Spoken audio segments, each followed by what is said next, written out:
कल्पना कीजिए, आपका विमान उड़ान भरता है और सिर्फ 30 सेकंड बाद सब खत्म। अहमदाबाद में एयर इंडिया की फ्लाइट AI 171 का वो रहस्यमय हादसा जिसने पूरी दुनिया को हिला दिया।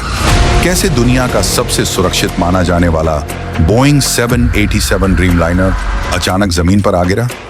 क्या था वो आखिरी मेडे कॉल और क्यों नीचे रह गए थे उसके पहिए? इस वीडियो में हम उस भयानक पल की परतें खोलेंगे और जानेंगे उस इकलौते बचे हुए शख्स की कहानी जिसने मौत को करीब से देखा। नमस्कार दोस्तों, आज हम एक ऐसी घटना पर बात करने जा रहे हैं जिसने पूरी दुनिया को हिला दिया है।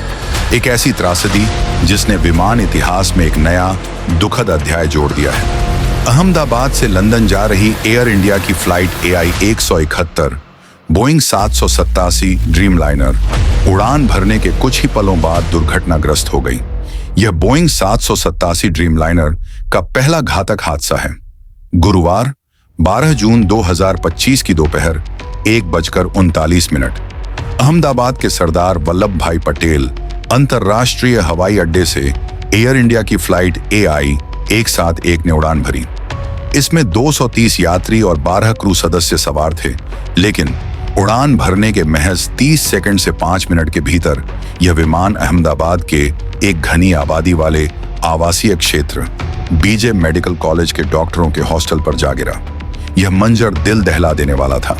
विमान में लंदन तक की लंबी यात्रा के लिए पूरा ईंधन भरा था, जिससे टक्कर के बाद एक भीषण विस्फोट हुआ और आग लग गई। इस त्रासदी में 242 लोगों में से 51 की मौत हो गई।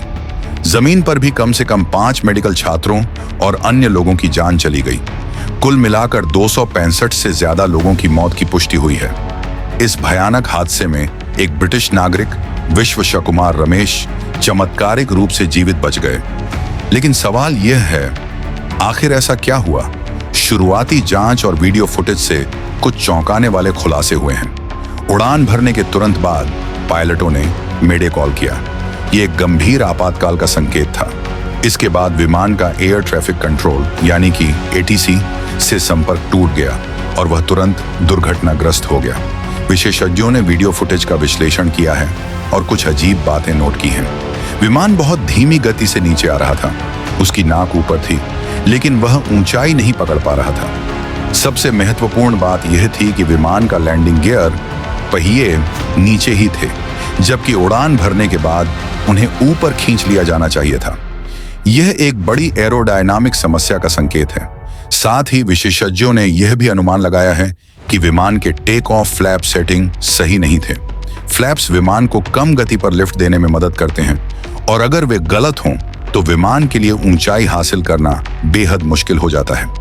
लेकिन सबसे बड़ा सुराग इंजन से जुड़ा है। वीडियो में न्यूनतम इंजन शोर सुनाई दे रहा था, और सबसे अहम बात एक तेज तीखी आवाज जो रैम एयर टरबाइन यानी कि रेट के खुलने की थी। RAT एक आपातकालीन बैकअप पावर स्रोत है जो तभी खुलता है जब दोनों इंजन अपनी शक्ति खो दें या विमान में पूरी तरह से बिजली गुल हो जाए। इसका मतलब है कि विमान में शायद दोनों इंजन फेल हो गए थे या बिजली की कोई गंभीर समस्या थी जिसने दोनों इंजनों को एक साथ निष्क्रिय कर दिया।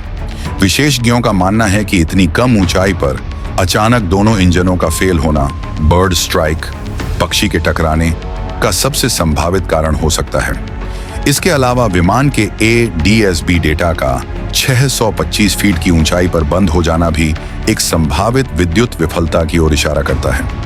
मौसम की स्थिति बिल्कुल साफ थी, इसलिए मौसम को दुर्घटना का कारण नहीं माना जा रहा है। इस दुर्घटना की जांच भारत का विमान दुर्घटना जांच ब्यूरो AIB कर रहा है। यह एक अंतर्राष्ट्रीय सहयोग है जिसमें अमेरिकी national transportation safety board NTSB, federal aviation administration FAA, Boeing और GE एयरोस्पेस के विशेषज्ञ भी शामिल हैं। UK की air accidents investigation branch AIB की टीम भी जांच में मदद कर रही है। जांच का सबसे महत्वपूर्ण हिस्सा ब्लैक बॉक्स है। फ्लाइट डेटा रिकॉर्डर FDR और cockpit voice recorder CVVR। FDR विमान की ऊंचाई, गति, इंजन के प्रदर्शन और नियंत्रण इनपुट जैसे हजारों तकनीकी मापदंडों को रिकॉर्ड करता है। CVVR कॉकपिट के अंदर की सभी आवाजें, पायलटों की बातचीत और यांत्रिक ध्वनियां रिकॉर्ड करता है। यह रिकॉर्डर उड़ान की अंतिम 25 घंटों की जानकारी को सेकंड दर सेकंड दर्ज करते हैं। ब्लैक बॉक्स को बरामद कर लिया गया है और उन्हें विशेष प्रयोगशालाओं में विश्लेषण के लिए भेजा जाएगा। डेटा निकालने में 2 से 4 सप्ताह लग सकते हैं, लेकिन अगर रिकॉर्डर क्षतिग्रस्त हुए हैं तो इसमें और भी अधिक समय लग सकता है। अंतर्राष्ट्रीय नागरिक उड्डयन संगठन ICAO के अनुसार प्रारंभिक निष्कर्ष 30 दिनों के भीतर जारी किए जाते हैं, लेकिन अंतिम रिपोर्ट तैयार होने में 12 से 24 महीने लग सकते हैं। Boeing 787 Dreamliner. सवालों के घेरे में यह दुर्घटना बोइंग 787 ड्रीमलाइनर के लिए पहली घातक दुर्घटना है। इससे पहले इस मॉडल का सुरक्षा रिकॉर्ड बेदाग माना जाता था, लेकिन बोइंग के लिए यह कोई नई समस्या नहीं है। कंपनी पिछले कुछ सालों से गुणवत्ता नियंत्रण और विनिर्माण प्रक्रियाओं को लेकर सवालों के घेरे में है। 2021 और 2023 के बीच बोइंग को 787 की डिलीवरी कई बार रोकनी पड़ी थी, क्योंकि इसमें असेंबली दोष पाए गए थे। इसके अलावा कई व्हिसल ब्लोअर ने गंभीर आरोप लगाए हैं। 2019 में बोइंग के पूर्व गुणवत्ता प्रबंधक जॉन बार्नेट ने आरोप लगाया था कि श्रमिकों पर घटिया पुर्जे लगाने का दबाव डाला जाता था। 2024 में एक मौजूदा बोइंग इंजीनियर सैम सालेहपुर ने दावा किया कि 787 ड्रीमलाइनर के धड़ के हिस्सों को ठीक से नहीं जोड़ा गया था, जिससे समय के साथ संरचनात्मक जोखिम बढ़ सकता है। FAS इन दावों की जांच कर रहा है। इन चिंताओं के बावजूद अमेरिकी अधिकारियों ने कहा है कि फिलहाल बोइंग 787 के पूरे बेड़े को ग्राउंड करने का कोई तत्काल सबूत नहीं है। उनका कहना है कि यह बहुत जल्दबाजी होगी और वे जांच के तथ्यों का इंतजार करेंगे। निष्कर्ष, एयर इंडिया फ्लाइट AI 171 की दुर्घटना एक गहरा, दुखद और जटिल मामला है। शुरुआती संकेत एक अचानक और विनाशकारी विफलता की ओर इशारा करते हैं, जिसमें इंजन की शक्ति का नुकसान और एरोडायनामिक समस्याएं शामिल हो सकती हैं। हालांकि अंतिम कारण का पता ब्लैक बॉक्स के विस्तृत विश्लेषण के बाद ही चलेगा। यह दुर्घटना बोइंग के लिए एक बड़ी चुनौती है और विमानन सुरक्षा पर नए सिरे से ध्यान केंद्रित करती है। आने वाले महीनों में जांचकर्ता इस त्रासदी के पीछे के हर पहलू को उजागर करने के लिए अथक प्रयास करेंगे, ताकि भविष्य में ऐसी घटनाओं को रोका जा सके। हम सभी को इस जांच के परिणामों का इंतजार है। तब तक हमारी संवेदनाएं इस भयानक दुर्घटना में जान गंवाने वाले सभी लोगों के परिवारों के साथ हैं।